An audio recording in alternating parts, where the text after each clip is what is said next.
എന്റെ കൊച്ചുമിമിക്രിയിലേക്ക് എല്ലാവർക്കും സ്വാഗതം. ശ്രീ പൃഥ്വിരാജിന്റെ 2 ടിപ്പിക്കൽ വേഴ്സ് ആണ് ഞാൻ ആദ്യമായിട്ട് ചെയ്യുന്നത്.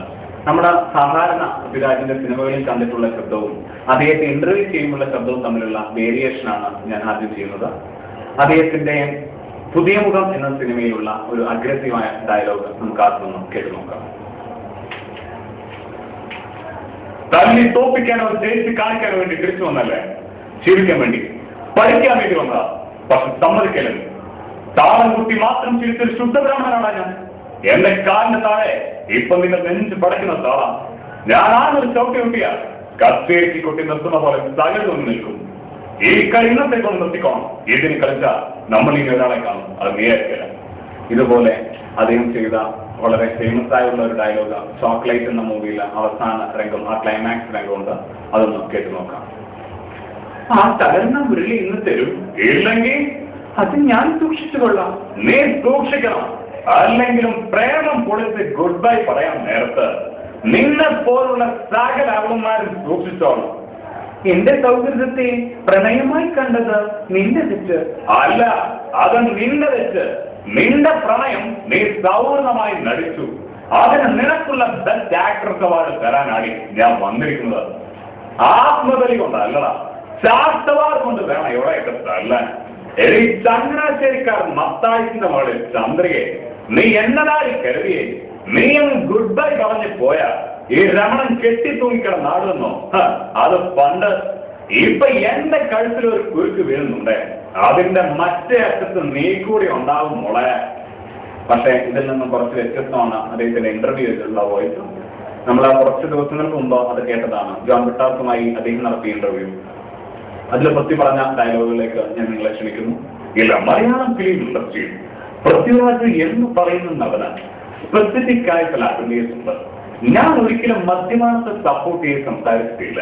പിന്നെ എന്റെ അച്ഛൻ സുകുമാരൻ, അമ്മ മല്ലിക, ഇവരുടെ പേര് കൊണ്ട് മാത്രമാണ് ഞാൻ മലയാള ഫിലിം ഇൻഡസ്ട്രിയിൽ പിടിച്ചു നിൽക്കുന്നത് എന്ന് പറയുന്നതിനോട് എനിക്ക് യോജിപ്പില്ല. മിസ്റ്റർ ജോൺ ബ്രിട്ടാസ് ഒരു നല്ല മാധ്യമപ്രവർത്തനായതുകൊണ്ട് തന്നെ നിങ്ങൾ ചോദിക്കുന്ന ഏത് ചോദ്യം അയ്യോ എനിക്കറിയില്ല എന്ന് ഞാൻ പറയില്ല. അതിന് സ്പെസിഫിക് ആയുള്ള ആൻസർ നിങ്ങൾക്ക് പ്രതീക്ഷിക്കാം. അടുത്തായി കവിയായിട്ടും നടനായിട്ടും ഒരുപാട് ശോഭിച്ച് ഇപ്പോൾ ഒരുപാട് സീരിയലുകളിൽ വേഷമിട്ടുകൊണ്ടിരിക്കുന്ന ശ്രീ ബാലചന്ദ്രൻ ചുള്ളിക്കാടിന്റെ ശബ്ദത്തിലേക്ക്. ലോക സമസ്ത സുഖിനോ ഭവന്തു പര്യതോ കവിതകൾ എത്തിമത്തു ഇനി സീരിയലാവാം ശരണം. ഉണരുവിൻ സ്വധരായി ഇനി നാം ഉറങ്ങുകിൽ ഇരുളിന്റെ വേദാന്തമനറിയെത്തും. അരുമയാൽ നാം തീർത്ത നാട്ടിന്റെ നന്മകൾ അഖിലവും തറയേറ്റു മണ്ണിലായി. കത്തുന്ന ബന്ധങ്ങൾ എന്തിനു നാം ആടുവാൻ ചുട്ടെരിഞ്ഞിടത്തെ ഈ പുഷ്പങ്ങൾ. ഇതുപോലെ ഈ ശബ്ദത്തോട് വളരെ സാമാന്യമുള്ള ഒരു ശബ്ദമാണ് ഡയറക്ടർ രഞ്ജിത്തിന്റെ ശബ്ദം. പക്ഷേ അത് കുറച്ചുകൂടി ഗാംഭീര്യമുള്ള ശബ്ദമാണ്. ആ ശബ്ദത്തിലേക്ക് ഞാൻ നിങ്ങളുടെ ശ്രദ്ധ ക്ഷണിക്കുന്നു. മളവിക അഭിനയിക്കുന്ന സമയത്ത് സ്പോണ്ടേനിറ്റി എന്ന് പറയുന്ന സാധനം ഫീൽ ചെയ്യണം. മളവിക അഭിനയിക്കുന്നത് നാച്ചുറൽ ആയിരിക്കണം. ഓക്കെ, ഐ ഗിവ് യു 60 ഒരുപാട് കുട്ടികൾക്ക് ഒരുപാട് ഉപദേശങ്ങൾ നൽകാറുള്ള ആളാണ് ശ്രീ മുതുകാട്. മൻസ്റ്റാറിൽ അദ്ദേഹം വന്നപ്പോൾ ഒരുപാട് കുട്ടികൾക്ക് അദ്ദേഹം ഒരുപാട് ഉപദേശങ്ങൾ നൽകി. ശ്രീ മുതുകാടിന്റെ വാക്കുകളിലേക്ക് വളരെ ഇഷ്ടക്കൂട്ട് മോനുള്ള കുറച്ച് വിറ്റുകൾ പറഞ്ഞുതരാം. ഓക്കെ, ഉണ്ട്. ആവശ്യമില്ലാത്ത രാഷ്ട്രീയം, സദാചാര ബോധമില്ലാത്ത വ്യാപാരം, സ്വഭാവശുദ്ധിയില്ലാത്ത വിദ്യാഭ്യാസം, മനുഷ്യത്വമില്ലാത്ത ശാസ്ത്രം, ത്യാഗമില്ലാത്ത പ്രാർത്ഥന, ആത്മാർത്ഥതയില്ലാത്ത സന്തോഷം, ഇവ അത്യന്തം അപകടകാരികളാണ്. ഓക്കെ, വിഷ്ണുപാടിയും വളരെ ഇഷ്ടം. ഓക്കെ, ഉണ്ട്. ഇന്ന് നമുക്ക് ആര് മരിച്ചാലും എന്ത് സംഭവിച്ചാലും നമ്മുടെ ഇപ്പോഴത്തെ കാലത്തൊക്കെ വൻ വാർത്തയായിക്കൊണ്ടിരിക്കുകയാണ്. ഒരു തവള കിണച്ചാടി അതും വാർത്തയായാൽ എങ്ങനെ ഉണ്ടാവുമെന്ന് നമുക്കൊന്ന് സങ്കല്പിക്കാം. സ്പെഷ്യൽ ന്യൂസിലേക്ക് മാന്യ പ്രേക്ഷകർക്ക് സ്വാഗതം. തവള കിണറിൽ ചാടിയിരിക്കുന്നു. മഴ പെയ്ത സന്തോഷത്തിൽ തുള്ളിച്ചാടുന്നതിനിടെ കാലുവഴുതി കിണറ്റിൽ വീണ തവളയുടെ മരണം ഇപ്പോൾ റിപ്പോർട്ട് ചെയ്തിരിക്കുന്നു. വളരെ ദുഃഖകരമായ ഒരു വാർത്ത. തവള മരിച്ചിരിക്കുന്നു. ഏതായാലും തന്നെ തവളയുടെ മൃതദേഹം 2:30 വന്മാക്രി മൈതാനിയിൽ പൊതുദർശനത്തിന് വയ്ക്കുമെന്ന് അറിവായിട്ടുണ്ട്. തവളയുടെ മരണത്തോട് പ്രതികരിക്കാൻ നിരവധി പ്രമുഖർ ഇപ്പോൾ ലൈനിലെത്തിയിരിക്കുന്നു. സംവിധായകനും ഗാനരചയിതാവും അഭിനേതാവും പ്രൊഡ്യൂസറും ഒക്കെയായിട്ടുള്ള ജനങ്ങളുടെ വാത്സല്യപുത്രൻ തക്കാളി കൊണ്ട് ഏറുവാങ്ങി അത് ഒക്കാറാണെന്ന് തെറ്റിദ്ധരിച്ച തുല്യപ്രതിഭ ശ്രീ സന്തോഷ് പണ്ഡിറ്റ് നമ്മളോടൊപ്പം ചേരുന്നു. എങ്ങനെ പ്രതികരിക്കുന്നു സന്തോഷ് തവളയുടെ മരണത്തോട്? പട്ടികത്തിന്റെ വായ കൊണ്ട് നാണം വയ്ക്കാം, പക്ഷേ തവളത്തിന്റെ വായ കൊണ്ട് നാണം വയ്ക്കാൻ പറ്റില്ല. വളരെ അർത്ഥവത്താണ് ശ്രീ സന്തോഷ് പറഞ്ഞ കാര്യം. ഒരിക്കലും തവളയ്ക്ക് വാലുണ്ടായിരുന്നു, അന്ന് അതിനെ വാൽമാക്രി എന്ന് നമ്മൾ വിളിച്ചു. ചിലപ്പോൾ അതിന്റെ നഷ്ടപ്പെടുന്നുകൊണ്ടാവാം തവള ആത്മഹത്യയിലേക്ക് മുതിർന്നത് എന്നാണ് പ്രശസ്തനായിട്ടുള്ള സന്തോഷ് പറയുന്നത്. നിങ്ങൾ കൃഷ്ണൻ കേട്ടോ? ക്ഷമിക്കണം സന്തോഷ്, ഇതത് പറയാനുള്ള നേരമല്ല. തവള മരിച്ചിരിക്കുന്നു. നമുക്ക് മറ്റു പ്രതിനിധി ലൈനിലെത്തിയിരിക്കുന്നു. ശ്രീ മമ്മൂട്ടി, മെഗാസ്റ്റാർ മമ്മൂട്ടി ഇപ്പോൾ നമ്മളോട് പ്രതികരിക്കുന്നു.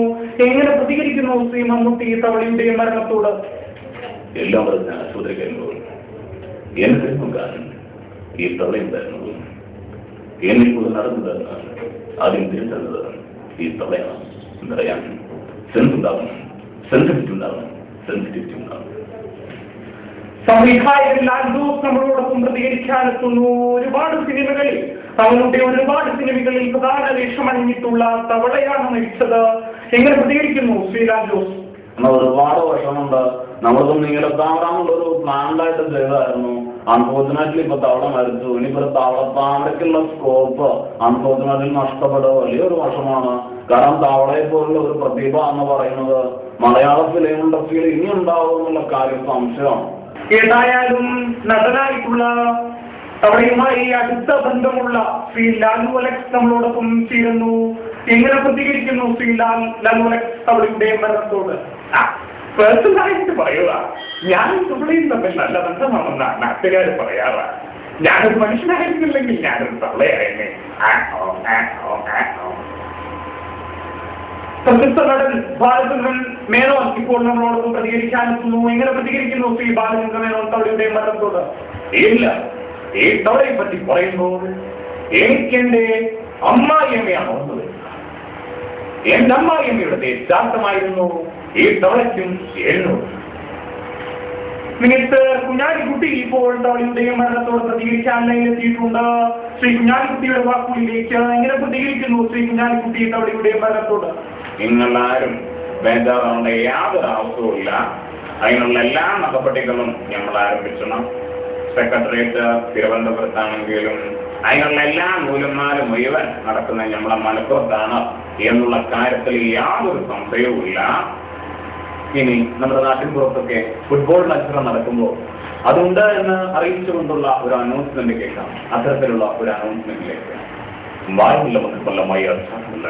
ഈ യൂണിറ്റിൽ മെനക്കപ്പെടുന്ന അജ്മൽ ഫറൂഖിന്റെ മാസിക വ്യക്തികൾ നിങ്ങളുടെ മുന്നിലേക്ക് പങ്കുവെക്കുന്ന ഏകദേശതരമായ ചെന്നൈക്കും ജിംഖാന തൃശ്ശൂരും കോട്ടയിൽ ഒരുക്കുനഷ്ടം അറിയപ്പെടുന്ന ജോസഫിലെ നയിക്കുന്ന സാമ്പത്തികം നമ്മളെ ഏറ്റുമ്പോൾ സന്ധ്യ വെടിയാക്കുമെന്ന് തിരിച്ചറിയുന്നു. ഈയുടെ ഗർഭം എന്നറിയപ്പെടുന്ന ഈ വിഷയത്തിന്റെ കൂട്ടത്തിൽ നിന്നും ശ്രദ്ധിപ്പിക്കുന്ന ഷോട്ടുകൾ കാണുവാൻ കാലങ്ങളിലൂടെ ഞങ്ങൾ സന്ധ്യ വെടിയാക്കുന്നതിലേക്ക് സൗഹൃദയം ശ്രദ്ധിച്ചുകൊള്ളുന്നു. അടുത്തായി ഒരു cricket commentary. Welcome to the High Ground. India won the unelected debate for Sachin Tendulkar and Surya Ganguly in the middle. Robert Phillips bowling now. Wow, what a fighting shot that was. Welcome to the man of the match ceremony. The man of the match goes to Sachin Tendulkar. Sachin, please come and set some ball. The Mr. Batsman is watching the ball. That when I get to the air of the ball, I would like to ball. Who's big ball by hands and do it. ഇതോടുകൂടി എന്റെ കൊച്ചു മുഖ്യ നന്ദി.